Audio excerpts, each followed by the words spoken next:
Welcome back to the Cool Figures channel. I'm your host, Jesse the Bat Madrigal, aka the Buff Collector. The information on the channel stands for all collectors and not children. And welcome to episode 36 of my in-depth behind-the-scenes toy photography video series here on the Cool Figures channel. If you do enjoy this video, please remember to like, share, comment, and subscribe. Shout out and thank you to channel sponsor Entertainment Earth.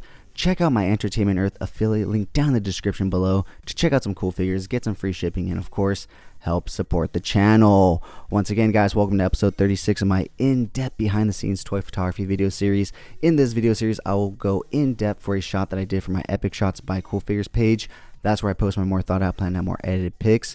I will go in-depth about my setup, my lighting, the idea behind my pic, the figures I use, and the process overall. So starting off with the dioramas, we are utilizing the NECA Street Scene dioramas to set the scene right here. And in terms of figures, we are utilizing the Mezco Pink Skulls as well as the Mezco John Wick figures. So once again, we are here with John and the Pink Skulls. Once again, I am here recreating a screenshot that I got from one of the Wick movies. I believe this one is from chapter 1. But as with all the ones that I've been doing, I've kind of put my own twist on it. So the original screenshot was of Wick basically deflecting a high kick from one of the henchmen in the club, I believe in chapter 1. I believe the Red Circle is the name of the club that he's at. And so here I just changed it to, instead of him blocking it, he is essentially catching the kick and also basically lighting him up with this handgun, you know, a little gun fu action right here, you know. Whereas the Pink Skull just wasn't prepared for that, as you can clearly see. So that's pretty much the idea behind this pic. The Pink Skulls that are on the ground have been basically just leftovers from the first John Wick shot that I did. I'll be honest, guys, I am just lazy like that. It's like, if they work, if they're good back there, might as well just leave them, because yeah, I'm lazy. And I pretty much just posed the one that's in front on the ground because he was utilized in the last shot that I did. But other than that, the other three were already posed up, and so not too much to go into there. But yeah, John is just being John here. As you can see, he's catching that kick and finishing the job. I am utilizing that super action stuff. It's a small company that creates these blood effects and stuff. You can find them on Instagram as well as Amazon. That's where I bought my set from, was Amazon. So really affordable and really cool blood effects. Now I will say none of them have like the ability to stick.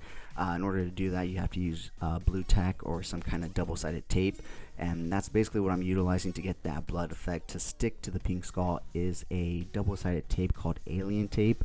It's a tape that can be used and reused and stuff, so it's really helpful when you're trying to, you know, just utilize it for sticking it to things for toy photography. So that pretty much wraps it up from everything here on the ground level. So why don't I go ahead and grab the camera so we can take a look at the setup from the top down.